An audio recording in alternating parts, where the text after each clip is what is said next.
Welcome back to Oneself. My name is Adam Bartleman. With me this week and with me always is Stephen Marr. Thanks for being here, Stephen. Yeah, man. Thanks for having me. Yeah, Having with me. Thanks for having me. Say, damn, dude, we're both having the switch up. talking with me. Yeah, Yeah, the switch up got me. But yeah, yeah, man, man. me Thanks for too. having me. A little bit. You sound like you were giving like a presentation in like school or something. Be like, "Bye, my name's Adam," and like, Yeah, uh, you know, totally. Yeah, it's a about little right. bashful. We appreciate it. Yeah. Last week we were talking about the contradictions that we still see in the New Age spiritual community, the places that we see still need growth, and now we want to turn that conversation inward, look at ourselves. Where do we still see the sticking points within ourselves? Where are we vaguely aware that there might be a sort of blind spot within ourselves? What is it we feel we're still not quite getting? And so I'll turn it over to you, Stephen. I want to ask, like, what is it that you still see in yourself that you feel you need to work on, that you really feel is like something that you're still carrying? Yeah, man. I think the question of what I hope for everyone is just to reach your potential, right? Like everyone has these gifts that they come into this life with, and for whatever reason, experiences in their childhood or maybe even adulthood, right? It's like these things get in the way, that addiction, for example, or just life, right? Having to pay the bills, these Yeah, things that get in the way from everyone reaching their potential. And I think I've just been in like this battle with myself this my entire life of like, what does that look like? Like, what does Steven at his highest potential look like? And you ask the people around me, and I think they'll say that I do a lot. Like I am, people like, you are doing a lot. Where it's like keeping the body and the mind connection going, and then projects like this, or like all these things that I'm trying to do and make great and put my energy and time and focus into, um music, or any of these things, right? It's like I am doing a lot. And so I guess the blind spot within myself is like, am I reaching am I already doing a lot, like to the best of my ability, or is there something more I'm not accessing? Is mm, there another level I can unlock? I think energy, right, is a big one. When we talk about this sort of thing, like what sucks your energy yeah, and what gives you energy. And I think the time I had the most energy, unfortunately, was when like I was super strict about everything that I mm, put into my body, and because I was doing a dieta, right, for before a plant medicine ceremony. yeah, And so I was just trying to, I just got out of a breakup, right? A 3-year relationship. It was not a great breakup. I was not proud of how I ended that relationship. Not that it was like anything awful, but like, it's just not me at my best, right? mm, And not that person at their best. And, and so how I left that relationship. That was like early fall when it ended.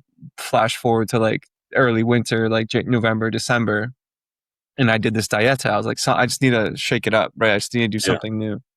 And so at that moment in time, I actually think it was really beautiful, because I needed that discipline at that mm, time, I think, to just like reset my life and reset my brain, and honestly just like make my choices super simple, where it's like, oh, can I have ice cream today? Like, nope.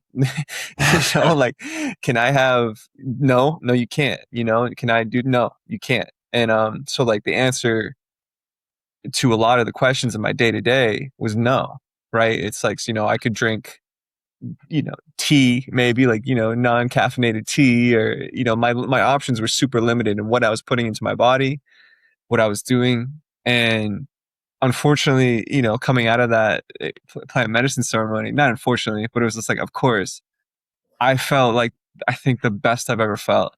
And then, life gets in the way, work, and you kind of stray from that thing. So it's like, that's an example of where I think me reaching my highest potential, if my how I felt, that was an example of that. But then it's like also too, dude, it's like I love learning things. My brain's not the type of person that can just like sit in front of a YouTube video and like learn like that. Like I have to be there. I have to be doing it, in the classroom or in the thing.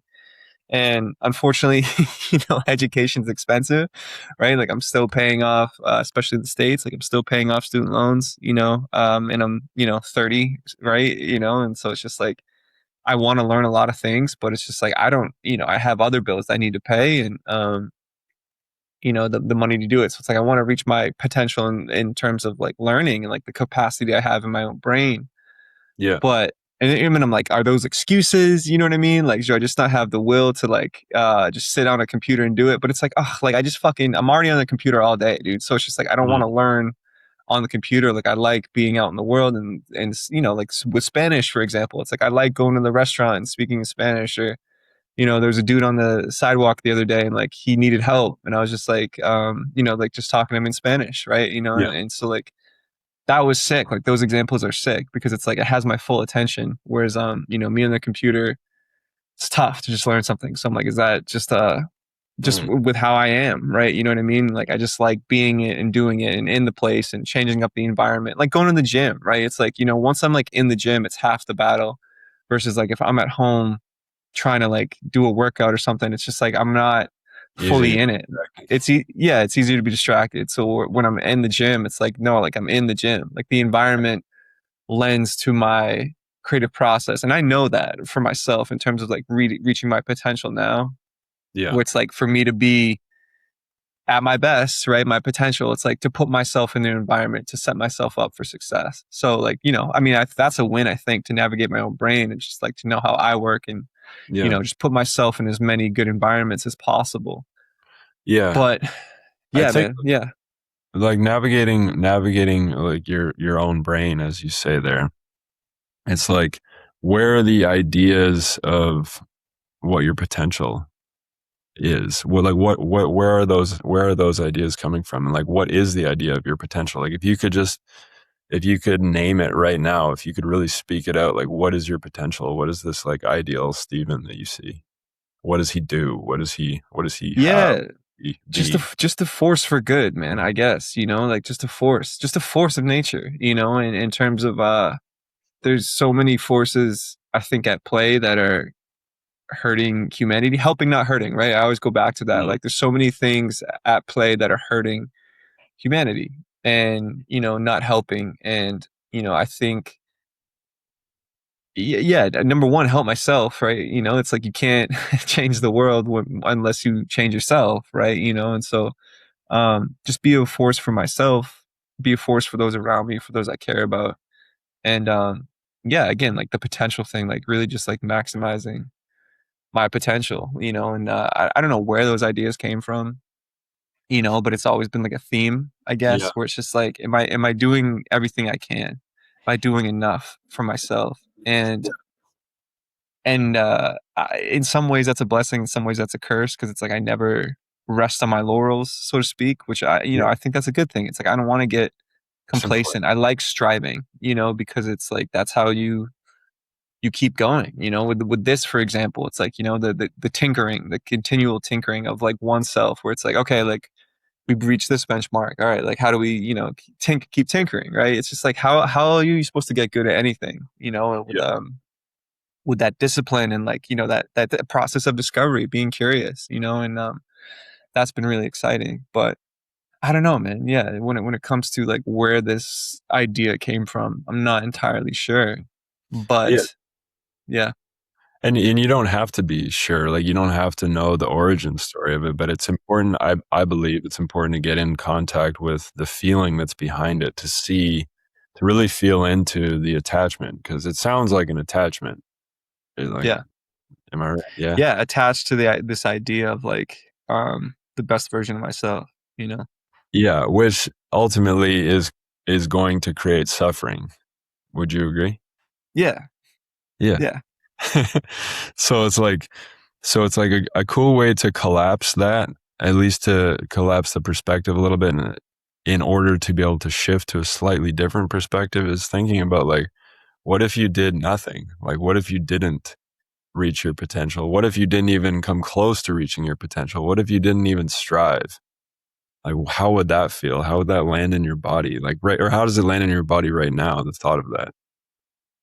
I guess a fear, and again, fear is attachment, right? A fear I have is like a life wasted, you know? Mm, yeah. And, say I die tomorrow, I don't think my life would be a waste, right? Like, I absolutely not. But I think, I've been given this beautiful gift of, the cosmic lottery of the set of cards I was dealt at birth, with growing up in Massachusetts and, those public schools and, just being a tall white dude in America, like just like all these gifts, man. Even with with the things that the disadvantages I do have with, the vision and, blind in my left eye and, even with the disadvantages, I'm still like got dealt a solid set of cards, man. I'm very grateful. I have a ton of gratitude for that set of cards I was dealt at birth. I guess a fear is just to like to waste a life that I was given, that I was given. Yeah. But like, what would be a waste? Just like not living and not being of service, like not giving back, not like, what is that? What is a waste to you? Yeah, I mean, like, the waste is, I mean, it's tough right now because it's like obviously playing the game, right? Playing the game of like the bills as, the program that we've been fed as men, right? Is like to be of value, to have use in our society is like that comes with like financial, finan- Performance-based thing. yeah, yeah, 100%, 100%, which I recognize that, I see that, but at the end of the day, you do need to play this game that's been set Mhm. up in this world, which I hate that game. Money's a brand new concept. Most of human society, hundreds of thousands of years of just, hunting and gathering. You know Yeah. what I mean? Like this is a new concept to humanity, that we've kind of taken hold of. But again, it's just like the lifetime that we're living in the game we're playing. So um and my definition of wealth has changed too. It's like, that's freedom to me. Good food, right? Healthy Yeah. food, food grown without all the poisons that we're subjected to every single day. Hmm. And so my definition of wealth has changed, but regardless, we're still in this game, dude. Like I still need to, in America, drive around. Like you still need a car, you still need all these things. So you still need to play the game to some degree, right? So I guess that's just like something I've been struggling with recently, where it's like I don't want to be of value to a society whose I view is, has warped priorities, right? Hmm. Yeah. It's in like, so it's like to be at peace with being useless, not useless, but like, not to having little use to a society whose priorities are so warped. Yeah. I'm at peace with that, but at the same time, like me as an individual, conceptually, I'm like at peace with it. But then it's like there's still like, oh, like I got to go buy groceries, Yeah. like this week. So yeah, So, so like determining what is so if it's like the value is being of use to other people, and like I totally get that, because I think that is a deep program that we all get, that is your value. That is how your value is determined, is like how useful are you to other people. And when it's in this like kind of external way that we usually look at it, I think that's very much like that's very much a program of like capitalism, right? That's like, yeah, that system works really well. It's kind of like it's kind of like it's like kind of like the guy who's worked in a factory for 30 years and is like proud of never having called in sick, and like and really yeah, and yeah, really built a persona around being this hard worker. And then it's like, and then you pension get laid off and your pension's gone, and it's like, oh, the company never gave a shit about you, but you had this whole persona that was built around being this hard worker. And it's like, where did that come from? It's like, yeah, the public school system, the like getting everybody to work, like, what is it, like the 9 to 5 schedule, Monday to Friday, like program in everyone's mind so they're good workers, so they feed the machine, and then goes, it's like we're all living in one big pyramid scheme here, essentially. So it's like looking at that and seeing like, is it that, like, um because I think, the more we go on this awakening journey, it's like, well, okay, well, we see it's not that anymore. I'm not like this proud company man anymore, but it's like, I still want to offer value to those around me. And like, and what does that really mean? Because from my perspective, the further I go down that kind of, like follow that thread, it's like, if I'm offering the best version of myself to other people, the people around me, I believe now that that is adding the most value, which then brings the conversation to like, how do I do that? Well, I have to be of value to myself. I have to be my best friend. I have to, so it's like kind of it, from my perspective, again, it's like flipping it all, turning, like taking this topsy turvy world and like recognizing that like we're programmed to think we got to just like give, and give from that which fills our cup, and ultimately we come back to the realization that we have to fill our cups first, and really focus on self-care, for example. What a non-masculine thing to do, right? Like focus on self-care. It's like, well, that's actually not true. I believe that if we're gonna really be of value and be of service to others, we have to turn that inward and focus on ourselves. So that's why I kind of would come to this next question, which is like, what do you think is a life well lived? Because if you're saying, if you died tomorrow, you'd be pretty happy, right? Like maybe you haven't achieved some goals that you have, some lofty goals, but like, I know you, we're friends, obviously. It seems like you add value to people's lives, the people who are in your life. And then like, from my perspective, I think that's a big part of a life well lived. So sometimes refocusing, sometimes looking at our beliefs and just, or just those thought patterns, which sometimes is nothing more than, something that's being triggered by a stuck energy in the body.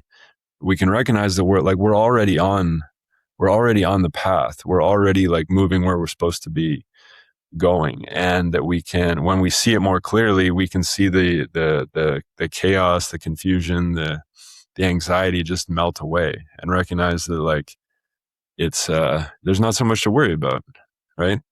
Like, how Yeah. does that land? I could definitely give myself a little more grace, like, yeah, like as a friend to myself, right? How, like that, you hear this advice come up a lot, right? Where someone's saying something about themselves, being hard on themselves, and then somebody says like, well, okay, how would you speak to someone who's going through the exact same thing as you? And it's always the way that someone imagines speaking, to someone else who's going through the same thing, is always like 100 times more friendly and kind and loving than the way they speak to themselves. And I think this is a huge point for personal growth. And because if we're really truly, walking the walk, then we got to be doing that for ourselves. Because I mean, I've experienced this so many times myself personally. Whenever I feel like I can offer help to somebody, but if they want to offer help to me at some point, I'm not going to ask for it. I'm not going to reach out for help. I will not have admitted. I'm getting better at it now, but not admitting when I need help, not admitting when I'm not okay, not allowing the other person an opportunity to give to me, which ultimately means that I'm breaking that chain and I'm really not giving to others. Again, it's like it's in giving that we receive. We understand so much of this stuff intellectually, all of this like, personal growth, all of these nice spiritual concepts, but then we don't apply them. Like Right. that's my blinds. That's the A blind spot hundred that percent, dude. I'm covering. Intellectually, I know a lot of this stuff, right? Yeah, Yeah, yeah, absolutely. But then it's like the practice of living it, or having an experience that's triggering. It's like then it kind of goes all out the window for a little bit, yes, because it's just like the emotion of the moment or the circumstances of the moment.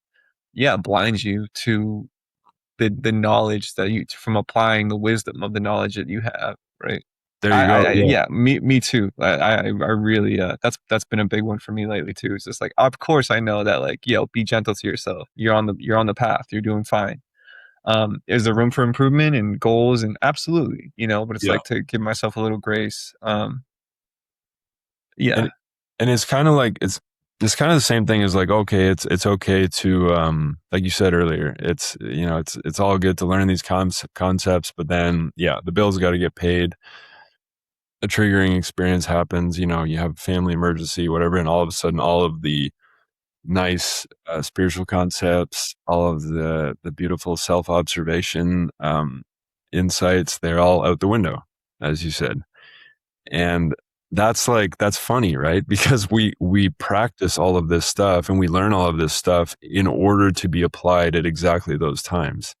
And then once the stress comes in, it's like something in us doesn't believe that it's actually something in us doesn't deeply believe it because we don't apply it when we really need it. We just kind of skirt the edges of it and talk about it when things are nice, when the sun is shining. But the minute that it starts to pour with rain, we are like, oh wow, the roof's leaking because I didn't actually patch those holes. I just talked about patching those holes in the roof. So now it's raining and like everything's soaked. And it's like it's funny, right? But so it's like what in us is it that is holding us back? Because as far as I can see in myself, it's just been layers and layers of fear, right? Like getting deeper. Like when the rubber meets the road, am I really about this? Because in the past I haven't been. I've been a hypocrite many times.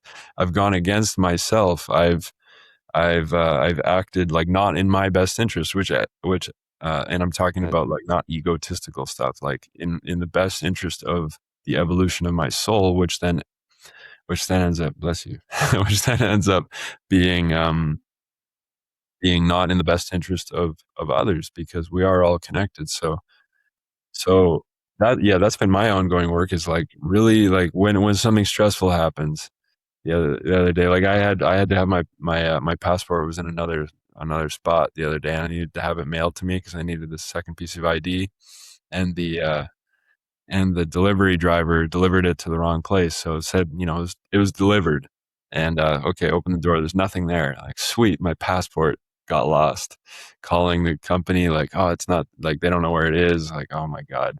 So I had a moment there where like, you know, just a few months ago, probably, I would have been getting really pissed off, like really angry. Yeah. I would have even been turning it on myself. I would have been like, oh, this is my fault. Like I should have been more responsible to not have to have this shipped to me, where I'm at. And, which ultimately comes back to like, I'm stupid. I'm not good enough because again, that programming of the performance-based self-esteem, like, and, you got to be good at everything. You got to be like an ace at absolutely everything. If you're not, it's like why people are afraid to try new things because they don't want to be bad at something for a little bit, um, especially as we get older. But I had that moment of like all that stuff trying to come up, and I was like, you know what, not this time, not this time. I'm just gonna breathe through this and know that it's okay. And like, what's the worst case? Again, like this is a good one. Like, what's the worst case scenario? Okay, my passport got lost. I'm in a different country. I'll have to go to an embassy, like, figure it out. It's like, it's not that big of a deal. Um, and then I went for a walk and I was like, oh man, okay, it's going to be all right. And I went for a walk and I was walking down a little bit and I saw the package at another door and it got delivered to the wrong address. And I was like, there it is. There's my name. I went up and I looked, it had my name on it. I was like, yeah, it's all good. It always is. Even if it wasn't, even if the passport was lost, as I just said, what's the worst case scenario? It's not that bad.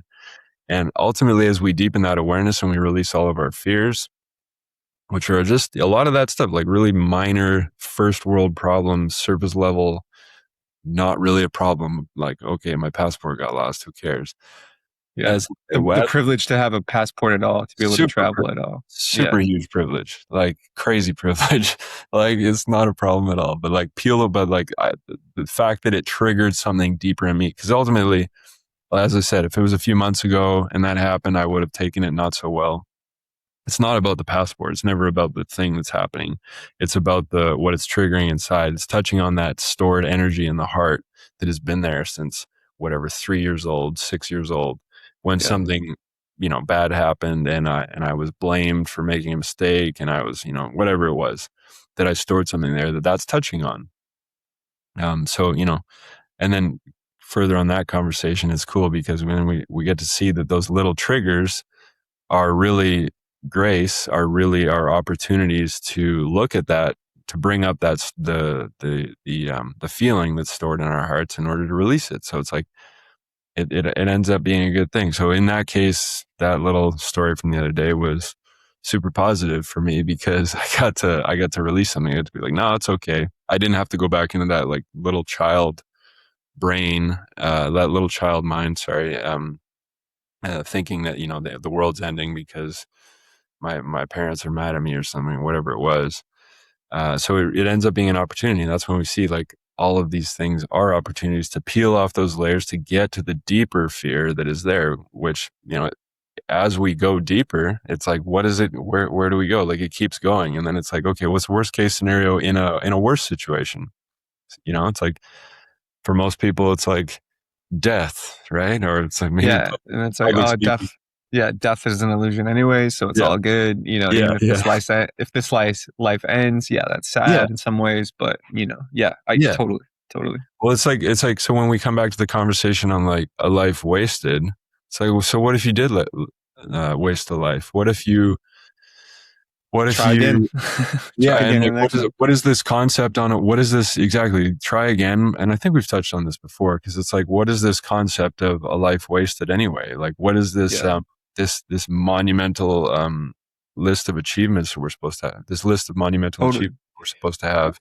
I Again, is guess capitalist programming. Yeah, totally. Well, I guess, dude, like, obviously, to not get attached to this body, right? Even though but I love this body. And that's okay.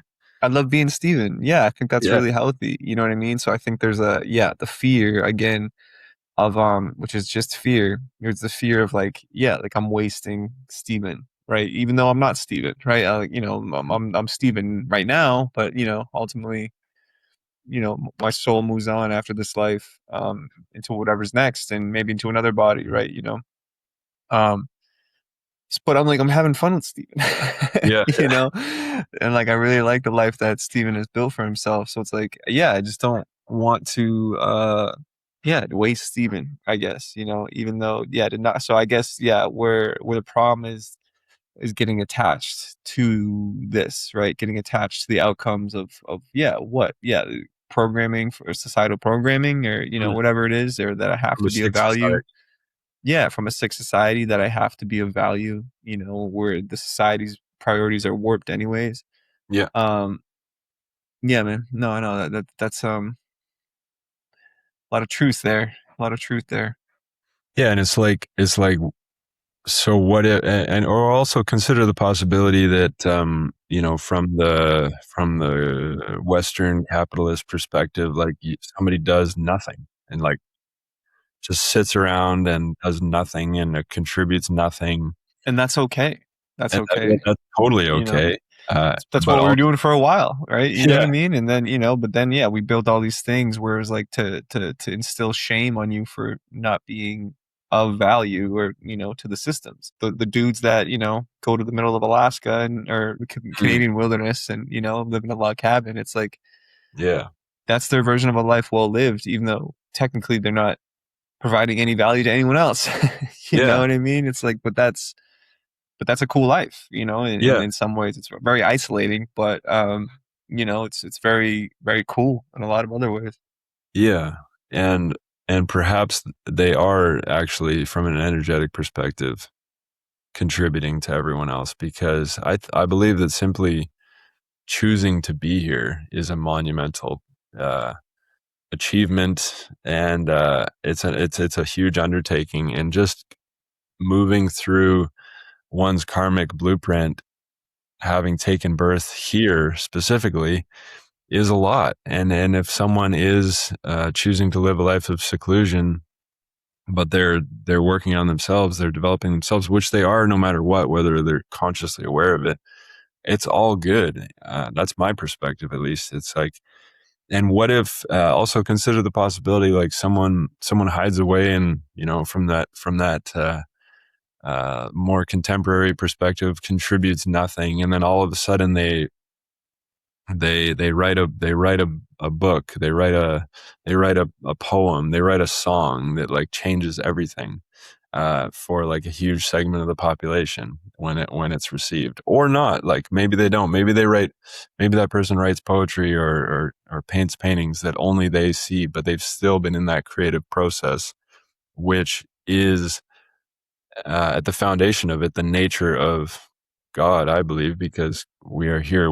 We are creation, and creation creates, and that's like the nature of it is to always create. So however we're painting the canvas of our lives, however we're creating our everyday experience, I believe is a contribution in its own way. And so I think, holding a slightly different perspective, an alternative perspective like that can just help to turn down the volume on those feelings when we wake up in the morning of like, okay, I'm not doing enough. I haven't done enough today. Like I have to do a lot before I'd be able to put my feet up at the end of the day and feel good about myself. Because if I don't, then I'm going to feel shitty, and then I'm going to take that into my next day, and like it compounds, right? So it's like, Yeah. um, I do that when I don't have some sort of physical activity. It really fucks with my head. yeah, right. If I'm not going to the gym or doing a yoga class or going for a hike or whatever, the things I do to stay active or whatever. If I don't do that, even though you're supposed to rest, like you're supposed to have Yeah. like at least one rest day a week. The rest days, my brain is just like, like there's like an anxiety in the back of my brain where you didn't do enough. Even though, I Yeah. think movement's good. Even going, like you said, going for a walk is super, Hmm. super good. And I love going for walks. Just because Yeah. it's, get out of your head into your body a little bit. But yeah, man, yeah. It's a deep thing that I need to definitely unpack. Yeah, and I mean, it's in the moment, right? Like we can do this thing right now. We can unpack these Yeah, things right now, because it's like it's consider the attachment to those things, and when it's because you ever notice, like I used to notice, if I was working a lot and working out a lot and doing and just like helping other people and just like go go go, that's when I would get sick. Like every time I would get a cold, like I'd wake up with a sore throat and I'd be like, ah man, got me. And then I was like, okay, what's happening? Like my physical expression is expressing something that the other parts of my being were expressing as well, but I wasn't listening. yeah, So now my body's like, no, okay, you have to listen. And it's like, what does getting sick do? It's like, so just for the sake of this conversation, like consider it's like what happens when you're getting sick? Like, what are you being told? Like from my perspective, it's like you gotta slow down, you gotta rest. And so what am I gonna do now if I get sick? I do nothing. I fully rest. I go into it, I meditate, and I feel like what is it that I'm missing here? Why am I sick? Because it's not random. And I know we like to think it's all just because, you happen to catch a cold because you were hanging out with the person who had a cold, and like the virus transferred. It's like, yes, that's the vehicle, but like, why did it come to you? Why was your immune system low? Why did you take on that virus that you have probably been exposed to every day this week?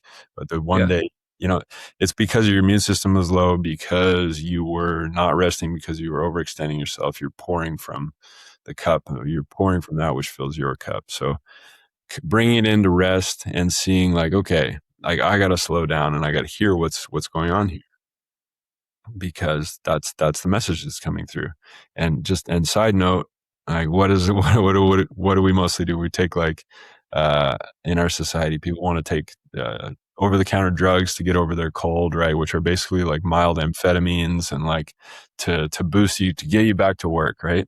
It's like, man, being sick is a gift. It's like it's to bring your awareness to whatever was out of alignment. So yeah, yeah. You have so no problems. yeah, You have all these problems until your health is the problem. Then you only have one, or exactly, right. whatever people say. Yeah, So it's like consider being like so overly attached to physicality, to movement, that we then end up injuring ourselves and get like a back injury, and then you can't move at all. It's like, what would that karmic unfolding really be bringing the awareness to? It's like, it was never like, the body is to be celebrated, of course, and used, but it was never all about the body, right? Like we all have this like attachment to having the perfect body and the perfect look and all that stuff. And it's like, well, it's okay to have that stuff, like to strive for health and everything like that. But when the attachment is so great that it's bringing us into a place of misery in the moment that we're taking a rest, like you're explaining, like on your rest day of the week, it's like you're beating yourself up mentally. It's like that is a sign that we're missing the point, Yeah. because it's just supposed to be a celebration. It's not supposed to be this huge attachment, because then it's like, wow, what if I had a spinal cord injury and I couldn't move anymore? Yeah. Then how would I feel? Think about my uncle who died of ALS. And I was like, man, like I can barely, I a couple times in meditation touched into a little bit of like what that could have been like. And it's like It's overwhelming. awful, dude. Yeah. One of my family members has MS, Yeah. and yeah, it's hard ways to go. Hard ways to Yeah. go through life, And, just to and I, slowly have your body taken away from you, yeah. And I believe that like deep down there's, and your mind too. yeah, yeah. And I believe that deep down, like karmically, we've got attachments to things that are like that are making us sick. You know, it's like it's within our energy field. So when we we can kind of get ahead of it.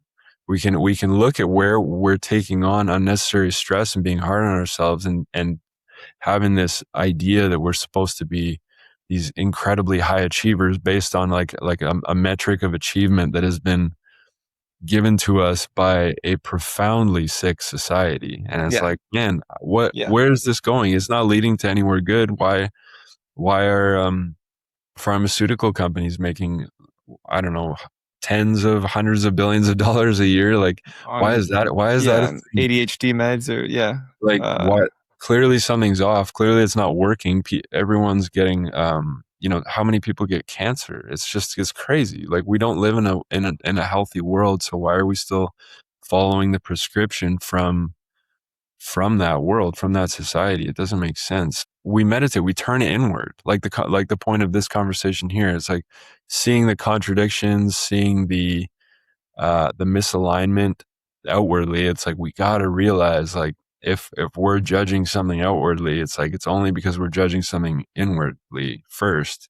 And once we look directly at that and clean that up and release that tension that's held in our hearts, we get to move into a space of lightness and clarity where we can still engage in all of those things. We can still work hard. We can still hit the gym and do all that good stuff, but without that attachment, without that yeah. same attachment that's causing the suffering. Because, and then conversely, it's kind of funny, because paradoxically, I should say, it's like when we stop being so obsessed with it is when those things actually get better. Like I can share my own journey. It's like the times when I rest more, I actually like get in better shape than when I'm like Yeah. listening to mine and I'm Yeah. like, work out whatever 6 days a week or something, and I'm like, Yeah. like 3 days a week, I end up being in better shape. But then I still don't listen, and then my mind will come in the past, my mind would still come back in and be like, no, you should work out more. And then I would Yeah. like not make any progress, and it was hilarious. Yeah. But I feel my mind thinking, yeah, like that aspect, that monkey mind thinking it knows better than the deeper awareness that's like sitting in my heart. It's like it's Right. hilarious. Such is such is the path. Yeah. Yeah, dude. No, no. With my personal journey, it's like, hitting the strength training hard, and it was like, okay, like it's hard on my body too. Like I'm not 18 anymore. Like it's like I need to focus more on mobility and the stretching. And yes, the strength training's great. Like I don't want to drop it, but it's like it's not like I need to do it 4 or 5 days a week. Like maybe 3 days is great, and then in between those, do other stuff, right? Go for a run or stretch, or calisthenics, or any of the other stuff that I enjoy that isn't like beating me up as much as strength training. Yeah. And yeah, and I feel great, when I cut that back a little bit and like just did other stuff. Like today I was doing calisthenics instead of, I was supposed to do like strength training, and I was like, oh, this like felt great, like I was still doing like hard stuff, but it wasn't a little more energized than probably what I'd feel at the end of a strength training session, and so yeah, dude, I really appreciate your perspective, and bring a little bit more clarity to my life, a little more grace, being gentle with myself, and yeah, and proud of where I'm at, and there's always room for improvement, but enjoying the journey, not getting attached to the outcome. Same thing with music too for me, dude. Where it's just like, when I was younger, I was like, oh, like I have to be this by this, or I had these mental benchmarks in my mind instead of just Yeah. enjoying the ride, enjoying the process, enjoying being curious and creating with my friends, right? Enjoying that and loving them. When I was so attached to the outcome, I forgot to enjoy the journey. Yeah. And that's It is. that doesn't serve you, right? It really doesn't, just causes suffering. So no, again, intellectually I know all this stuff. It's just like Yeah. living it, Yeah. And we got to touch on it over and over, and like all teachers all over the place saying the same thing. All the books, they say the same thing in slightly different ways. It's like Yeah. being attached to the outcome. Well, that's if we really think about it, that's really easy to unpack. So the outcome, that's like sometime in the future. It's not right now. But what was the title of Ramdas Maharaji's book? It's Be Here Now. It's like just be here now, be in the process. And if we really have to look at judgment, because we can begin to see how we shouldn't judge other people, but then we continue to judge ourselves, which ultimately will turn back into judging other people anyway. It is the same thing. It's really like all going on at the same time. So, um, judgment's a huge one, because judgment is not compassion, not compassionate. It's like the opposite. So, if we want to be kind and compassionate beings, and we're talking about how we want other people to be, how we wish the world to be, how we wish everyone else was more compassionate and loving, and like, oh my God, if only they would do, if only, the current, whatever, in whatever country you're in, if only the current administration would be different, if only they would change policy and be more inclusive and loving and of everyone. It's like, okay, cool. Like, if we keep pointing our finger at them, it's like we're never going to actually change anything, because they is us. You know what I mean? Like it Yeah. always has to come back. And it's like, that's another one. It's like the, cool, spiritual concept. And then everyone continues complaining about whatever is like going on outside. And it's never that. It's always inside. That's the only place we can do any of the work that, um, that really has a deep impact. Cause it's like, yeah, okay, then sure, go out and protest if you feel seriously called to it, but only if it's Hmm. coming from like having done that inner work first. Because if we're out there complaining about something without having done that inner work first, it's like we're actually just feeding it, because uh, it's just as far as I can see, like it's all deeply connected. You know what I'm saying? Yes, sir. Folks, if you like what you heard, please do any of the things that are helpful to us, that are free, like, comment, subscribe, leave a review, share with a friend. All that stuff is really great. Uh, we're almost a year in. I think we are a year in. I think we started this July of last year. So, shout out to that, Adam, for, committing to this for a year. Folks, most podcasts don't even make it past 21 episodes. People realize it's a lot of undertaking, a lot of discipline, and to keep at it week after week. And it is, it's a lot of work, while we're keeping all the other plates spinning. But we're really proud of that. And Adam and I feel like we've got a good handle on what we stand for in this process of discovery this past year of what is oneself, and like who are we, and what do we stand for, and how are we improving. And moving forward, Adam and I are excited to have others come on the show, right? I think that's kind of like the next evolution of what we want oneself to be, is um, bringing others on and hearing their journey, through something. I feel like you've probably heard a lot of us, maybe, and we want to get some new energy in here, and explore that as well. So if anyone has someone they would like us to talk about, or maybe if you're a listener and you want to talk to us, reach out, and we'd love to hear your story, and maybe get to know you as a guest, not just a listener. So Adam, without further ado, any closing thoughts on this episode? The judgment we hold on ourselves, and being a little kinder, a little more loving, being more of a friend to Yeah. ourselves before we wrap it up. Yeah, our world is very complex. Yeah, all of our systems are high on the scale of complexity, and I think it can really easily distract us from the truth, which is always very simple. Be Yeah. loving, be loving, be kind. It always boils down to very, very simple stuff, and it can be that sort of paradox, complex and simple at the same time. But we spend so much time focusing on the yeah, on the complexity. Don't forget to bring it back to the simplicity too. Yeah. Alrighty, folks, we will catch you next week. Thank you so much. And until then, we'll see you. So yeah.